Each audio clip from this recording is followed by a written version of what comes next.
RTS. Ils reviennent au printemps, repartent à l'arrière-saison, un peu à la manière des hirondelles dont on leur fait parfois porter le nom. Pour eux, le voyage n'a rien d'aérien. Un voyage dans l'attente de la douane, de la visite médicale, un voyage de la peur, peur de ne pouvoir s'adapter, peur de se faire renvoyer pour incompétence. Les seuls certificats à brandir sont la force que l'on a dans les bras. Voyage de l'encombrement aussi sur les quais de la gare, voyage de l'illusion, voyage de la nécessité.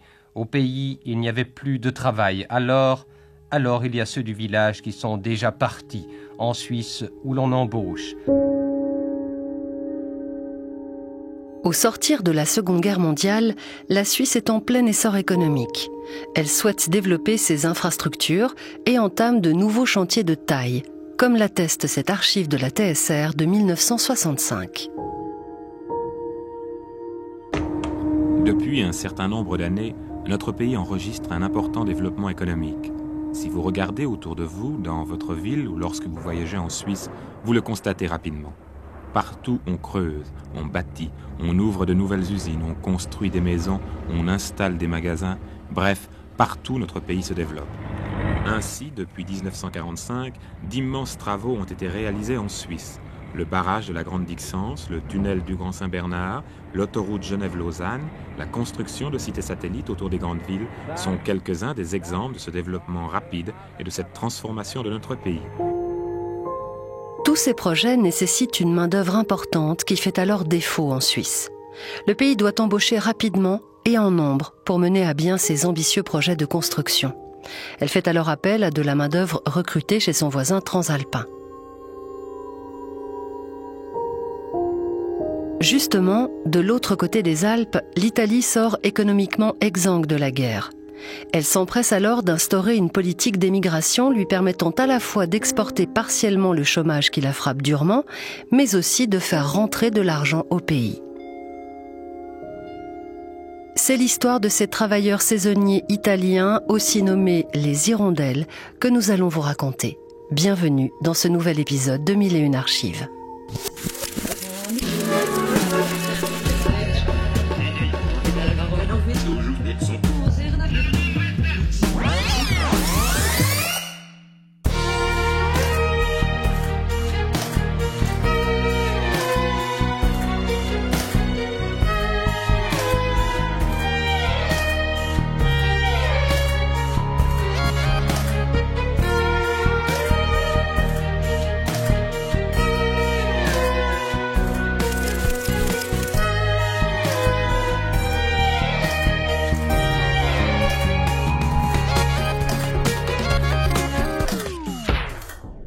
Si la Suisse a toujours eu recours à de la main-d'œuvre étrangère, en mars 1931, elle adopte une loi fédérale sur le séjour et l'établissement des étrangers. Cette loi, qui entre en vigueur en 1934, vise à donner un cadre clair au séjour et à l'établissement de ces hommes et ces femmes venus porter main forte à son économie. Elle stipule que, pour accorder les autorisations de séjour, pour régler le marché du travail selon les exigences du moment, les autorités doivent tenir compte des intérêts moraux et économiques du pays, ainsi que du degré de surpopulation étrangère. Dès lors, la Suisse dispose de la flexibilité dont elle a besoin pour répondre tant à ses ambitions économiques qu'à la maîtrise du flux des étrangers vivant sur son sol. Il faut donc recruter à l'étranger des personnes prêtes à effectuer des durs labeurs dans des conditions difficiles, comme en atteste cette archive de la télévision suisse romande en 1965. Pourquoi ces étrangers sont-ils si nombreux en Suisse ? Tout d'abord parce que nous manquons de travailleurs pour remplir toutes les tâches créées par le développement économique de notre pays. Prenons un exemple. De plus en plus de gens partent en vacances. Il faut donc plus d'hôtels, plus de pensions, donc plus de serveurs ou de cuisiniers. La Suisse a alors fait appel à des forces nouvelles dont elle avait besoin pour se développer et atteindre ce degré de prospérité que nous connaissons tous aujourd'hui. Ainsi, après la fin de la dernière guerre, sont venus les travailleurs qui faisaient principalement défaut chez nous et qui nous ont fait bénéficier de leur qualité professionnelle. C'étaient par exemple des maçons pour construire nos maisons ou des ouvriers de chantier de haute montagne pour nos barrages. La seconde raison de leur venue en si grand nombre en Suisse ces dernières années est tout simplement que les Suisses ne veulent plus faire certains travaux, ceux qui sont difficiles, pénibles, salissants ou dangereux, des travaux de nuit ou en plein air, comme ceux que nous voyons en ce moment.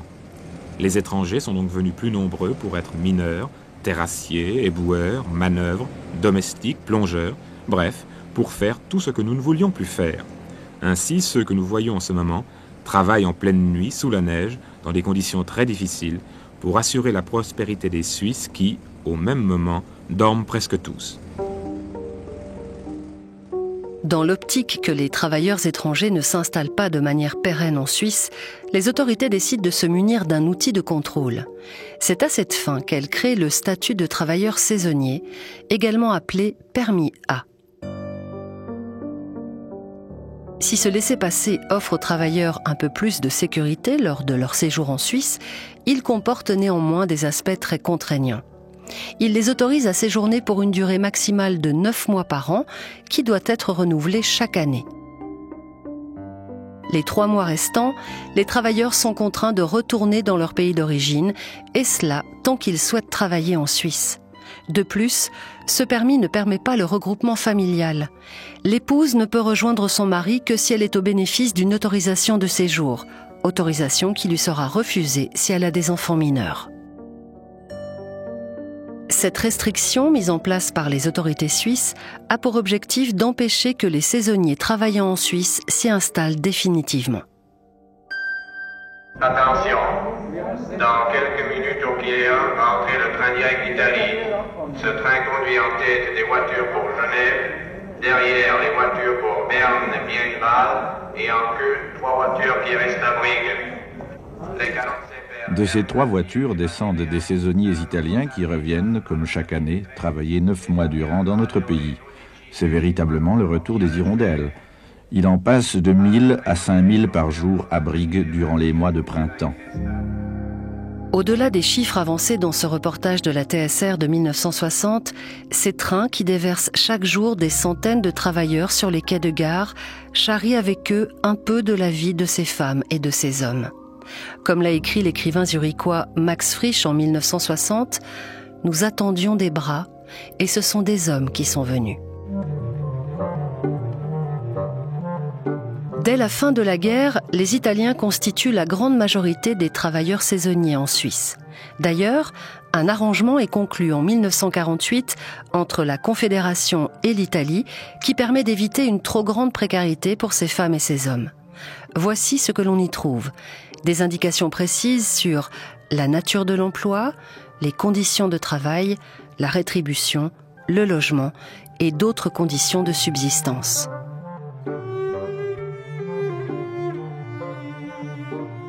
Finalement, cet arrangement allège également le contrôle médical à l'entrée du territoire. Ce contrôle, souvent mal vécu par les immigrants, consistait notamment en une radiographie des poumons pour détecter la tuberculose. Dans cette même archive de 1960, un journaliste de la télévision suisse romande tend son micro aux ressortissants italiens fraîchement arrivés en gare de Brigue. Vous avez voyagé toute la nuit? Oui, justement. Je suis parti de l'Italie à 2h de l'après-midi. Oui. Puis je suis arrivé ici ce matin. Et maintenant, vous devez attendre jusqu'à ce que la visite médicale soit terminée? Justement, j'ai fini la visite médicale et j'attends sur le passeport. Je partirai à 12h51 d'ici. Alors, on ne vous donne votre passeport que quand le résultat de la visite médicale est connu? Oui, justement. C'est ça. Oui. Vous n'avez pas d'inquiétude? Non, rien. C'est ça. Je crois, non. Monsieur, vous venez de me dire que vous êtes en Suisse pour la 9e fois, oui. C'est aujourd'hui? Aujourd'hui, oui. Et quel âge avez-vous? 27 ans. Ce qui fait donc que la première fois que vous êtes venu en Suisse, c'était à l'âge de 18 ans? 18 ans, oui. Et vous venez de quelle région? De Casertan. C'est-à-dire près de Naples? Oui. Vous travaillez en Suisse depuis longtemps déjà? Oui, il y a 2 ans. À 2 ans. Et Oui. dans quelle ville de Suisse? À Genève. À Genève. Et quel métier faites-vous? Moi, je fais Madame Buffet. Madame de Buffet. Oui. Et vous avez passé la visite médicale tout à l'heure. Oui, tout à l'heure, j'ai passé bien. Et qu'est-ce que vous en pensez de cette visite? Est-ce qu'elle vous ennuie ou est-ce que vous la trouvez normale? Non, ça va très bien. Pour moi, ça va extra. Ça va extra, Je sais oui. pas pour les autres. Hein. C'est ça, oui, oui. Êtes-vous content d'être en Suisse? Oh, pourquoi pas? Oui. Enfin, dites-moi pourquoi. Dites-moi pourquoi. Pourquoi? Pour travailler, quoi. Pour gagner un morceau de pain. Le manque de perspective pour ces jeunes, souvent originaires du sud de l'Italie, est la principale raison qui les pousse à quitter leur région. Il n'y a pas d'emploi et la terre ne produit presque rien, comme nous le montre ce reportage tourné à Parabitat dans les Pouilles en 1962, dans l'émission Continent sans visa. Et voici Parabitat, image de terre promise dans son cadre d'olivier. En réalité, c'est un village qu'on fuit parce qu'il ne nourrit pas son monde. Cela ne date pas d'aujourd'hui. Les gens d'ici ont la vocation des migrants. Elle leur colle à la peau dès la naissance. Un jour, à force de s'être battue en vain contre le sort, elle les prend par l'épaule et les pousse vers le nord. Émigrer pour vivre, telle est la loi. Si l'on transige avec elle, on n'a pas d'autre avenir que de gratter une terre seulement riche en apparence.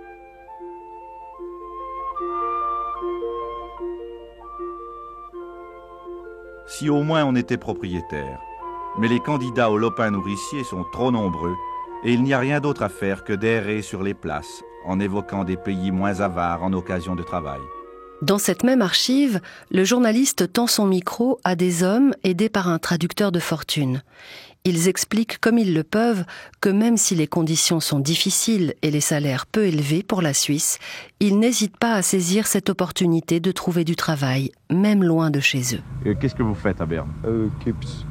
Ah, du J. Vous êtes dans une entreprise de peinture, c'est ça? Ah ouais? Bon, et qu'est-ce que vous gagnez par mois? 4,30. 4,30 de l'heure? Oui. De l'heure? Par mois? Per mese? Oui, c'est beaucoup plus qu'ici, n'est-ce pas? Et vous, combien gagnez-vous? Et Genève? Oui. Moi, je gagne 4 francs et demi alors. Et qu'est-ce que vous faites comme métier? Les peintres. Aussi? Oui. Alors, si vous étiez resté à Parabitat, vous n'auriez jamais gagné ça? Non, non. Ces hommes sont affectés aux chantiers les plus durs et souvent les plus dangereux. Ils en payent malheureusement souvent le prix fort, comme le 30 août 1965, lors de l'effondrement du glacier de l'Alalin, surplombant le barrage de Matmark en Valais. Dans ce reportage, Michel Bory se trouve sur le terrain. Il décrit une situation de désolation totale. Ce que nous avons maintenant sous les yeux est absolument effroyable. Ici, eh bien, parfois, il n'y a plus rien, tout a été dévasté. On voit que la neige a rempli cette cuvette qui est en dessous de la digue du barrage. C'est un désordre de neige, de cailloux, de blocs de glace. Les tracts, vous les entendez, ces tracts, ils essaient de déblayer tout ça, mais on se demande par quel bout ils peuvent commencer. Et bien sûr, sous cette neige, il y a des hommes. Vous savez, tous ces ouvriers qui travaillaient, ils sont encore là-dessous. Alors, évidemment, quand on croit devoir discerner un corps, on abandonne le tract. Ça serait beaucoup trop dangereux, car on espère qu'il y a quand même des blessés. Jusqu'à présent, on n'en a pas trouvé, mais on l'espère. Alors, on y va à l'appel à la pioche. Et les colonnes d'ambulance attendent en dessous.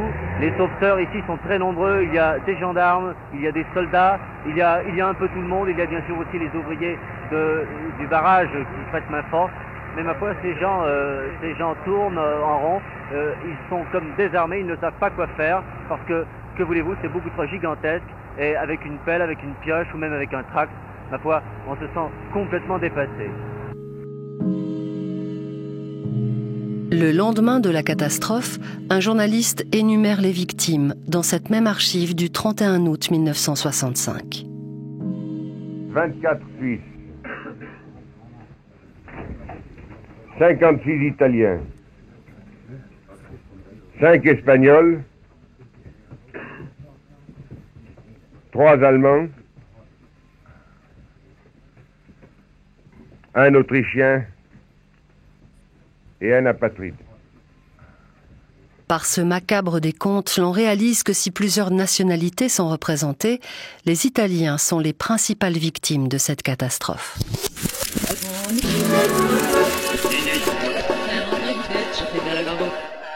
Étant donné la durée limitée de leur contrat de séjour, les saisonniers ne possèdent pas grand-chose en arrivant en Suisse. Les conditions dans lesquelles ils s'établissent sont souvent compliquées et sommaires. Ils ne sont par exemple pas autorisés à avoir un bail à loyer à leur nom. Ils doivent donc vivre à plusieurs, souvent entassés dans des baraquements de fortune ou dans d'anciennes maisons vouées à la démolition. Ce mode d'habitat les contraint à vivre en vase clos et à se maintenir à distance de la population helvète, comme le rapporte cette archive de Premier Programme de 1973. Je m'appelle Angelo et ça fait 13 ans que je suis en Suisse.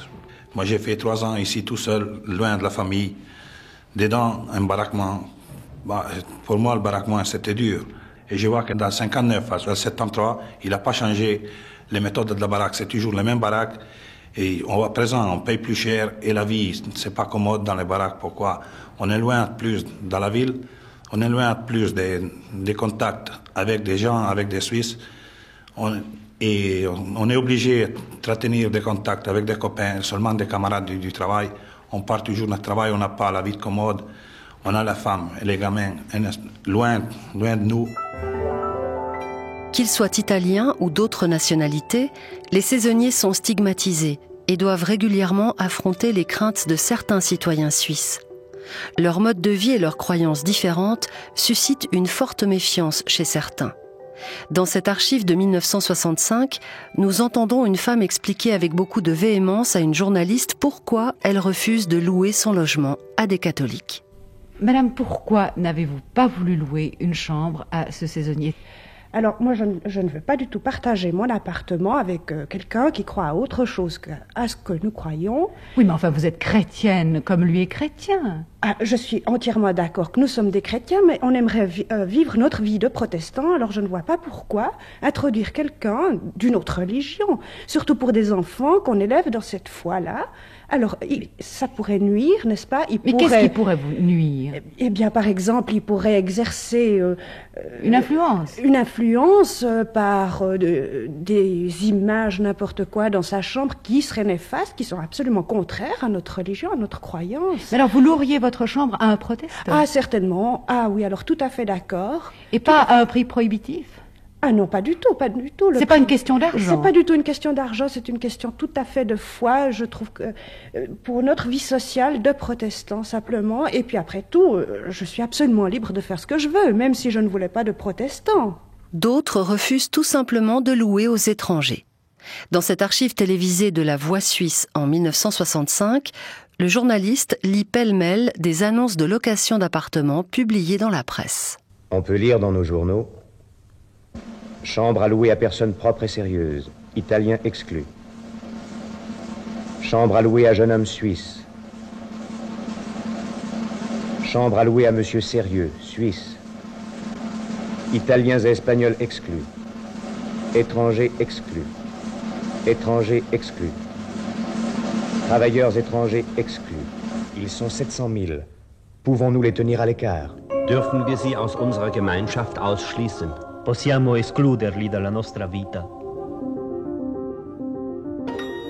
En plus de cet isolement social forcé, le refus des autorités suisses d'autoriser le regroupement familial aboutit souvent à des situations très difficiles à gérer pour ces femmes et ces hommes.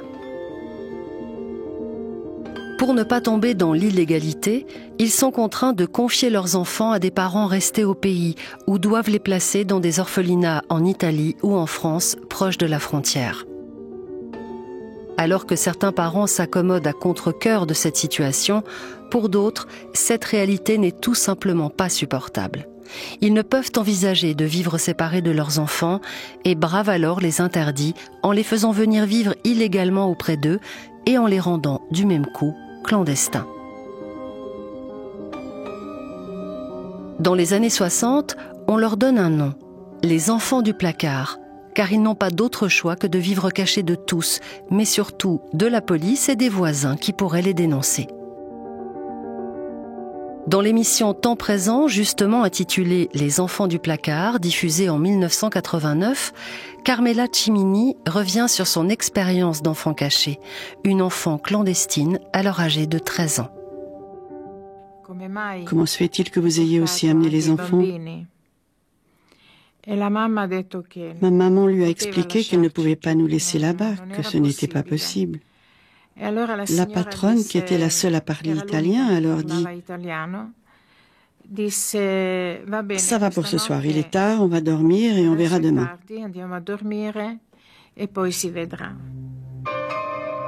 Carmela pourra finalement rester, à condition de demeurer cachée. Ils m'ont dit que je devais rester silencieuse, que je ne pouvais pas sortir, parce que si j'étais découverte, c'était dangereux. Je devais retourner en Italie. Et comme je ne voulais pas rentrer en Italie, parce que j'étais restée là-bas une année sans mes parents, je ne voulais pas y retourner. Alors j'obéissais, je me taisais. Chaque matin avant de sortir, il me disait de ne pas faire de bruit, de n'ouvrir à personne, de ne pas mettre la radio. Durant 5 longs mois, Carmela attendra seule chez elle le soir que ses parents rentrent du travail. Je voyais les enfants qui sortaient et allaient à l'école. La petite fille de la patronne allait à l'école tous les jours. Les amis m'ont manqué. Pouvoir sortir. Être libre. L'idée de savoir ses enfants déscolarisés est intolérable pour certains Suisses. C'est grâce à ces personnes indignées que des écoles clandestines voient le jour en 1971. À Renan tout d'abord, puis l'année suivante à Neuchâtel. Le canton de Genève leur emboîtera le pas un peu plus tard.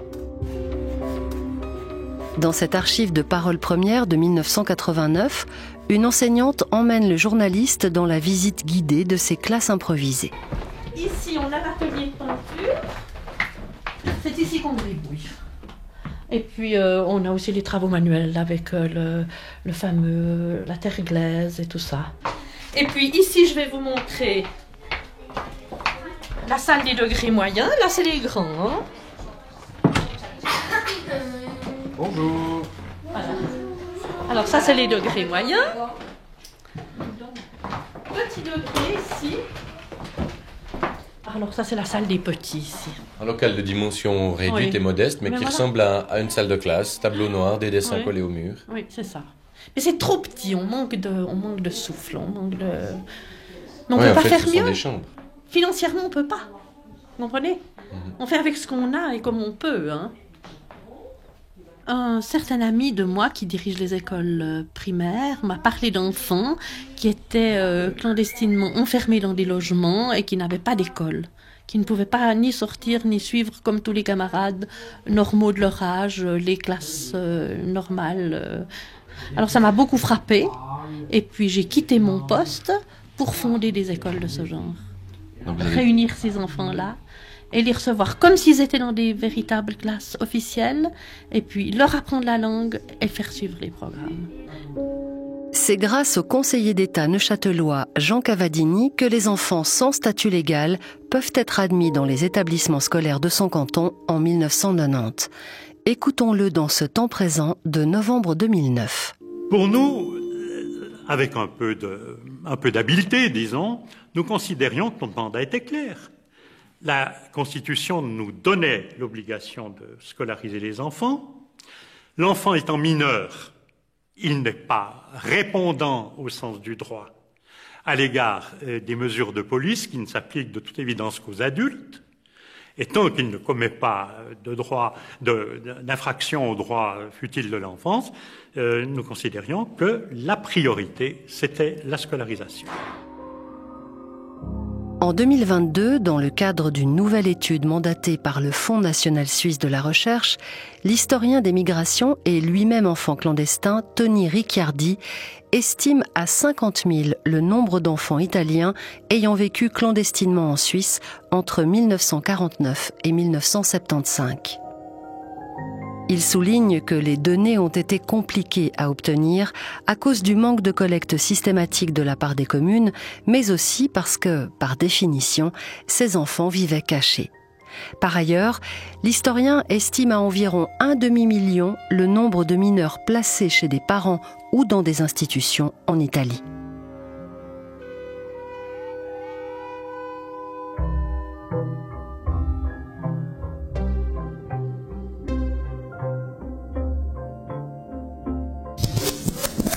En 1965, sous la pression de l'Italie, la condition des saisonniers s'améliore sensiblement. Les deux pays signent un traité d'immigration qui stipule que les travailleurs italiens qui ont séjourné régulièrement pendant au moins 45 mois en Suisse obtiennent une autorisation de séjour non saisonnière, dans la mesure où ils trouvent un emploi à l'année.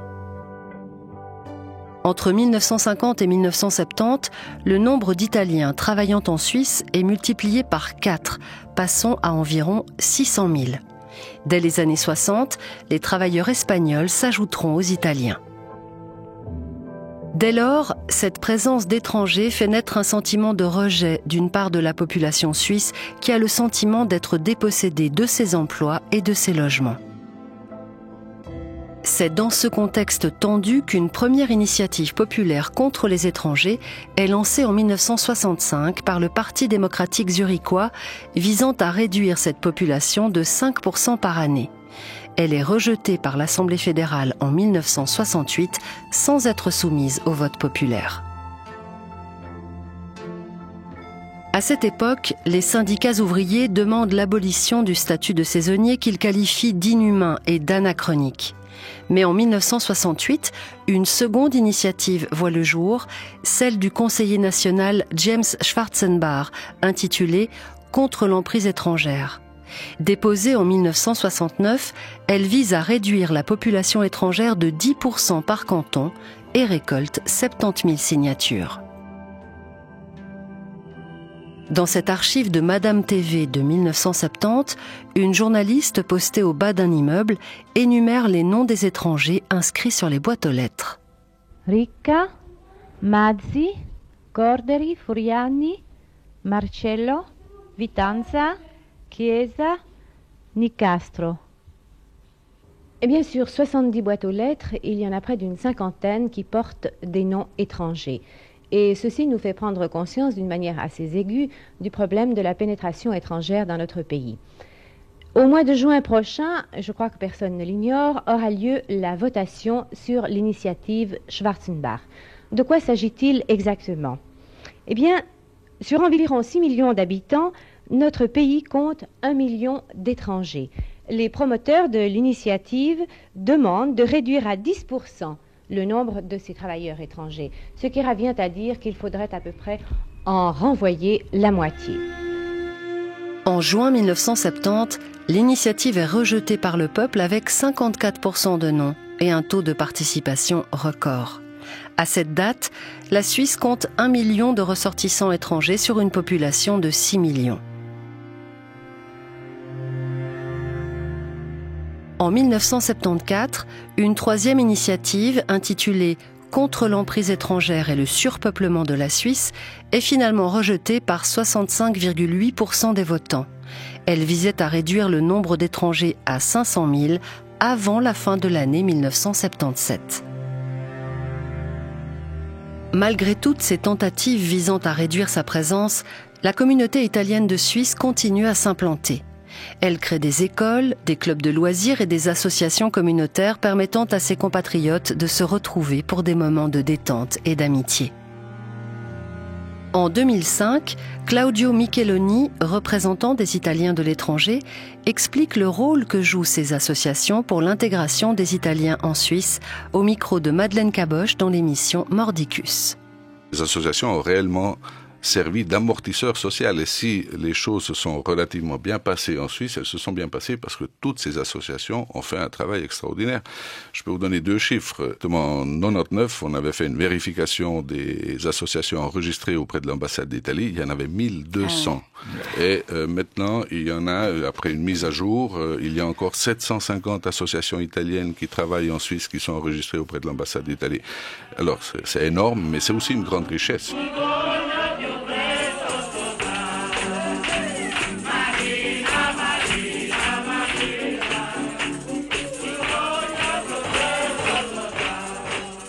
Au fil du temps, les Italiens s'intègrent grâce à leur pleine participation à la société suisse. Si certains rentrent au pays construire leur maison et y prendre leur retraite, nombre d'entre eux s'installent définitivement en Suisse. En quelques décennies, ces Italiennes et Italiens qui étaient cantonnés à des métiers pénibles ou dangereux accèdent à des emplois bien plus qualifiés, comme le confirme en 2016 le journaliste de la première, Roger Guignard.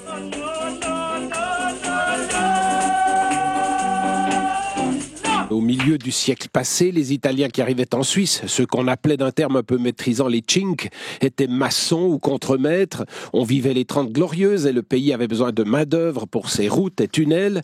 Tout autre contexte aujourd'hui, celles et ceux qui viennent sont des universitaires bien formés, banquiers, spécialistes du marketing ou encore conseillers d'entreprise.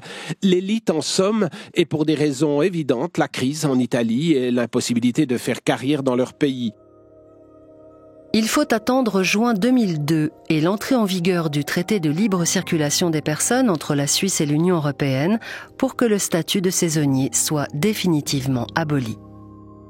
Selon les dernières statistiques émises par Berne en 2022, retenez ces deux faits intéressants. Les Italiens représentent la plus grande communauté étrangère de Suisse avec un peu plus de 335 000 personnes. Et Maria est le prénom qui a été le plus donné aux petites filles de Suisse.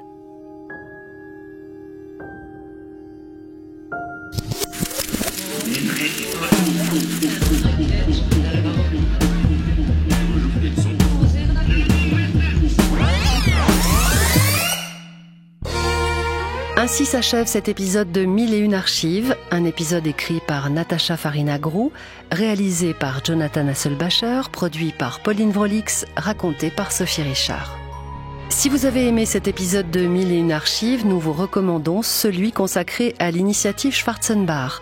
1001 archives, un podcast des archives de la RTS, disponible sur Play RTS et la plupart des applications de podcast. Pour ne rater aucun épisode, abonnez-vous sur votre plateforme d'écoute habituelle. Et retrouvez l'intégralité des archives que vous avez entendues au cours de cet épisode sur notre site internet rts.ch/archives au pluriel.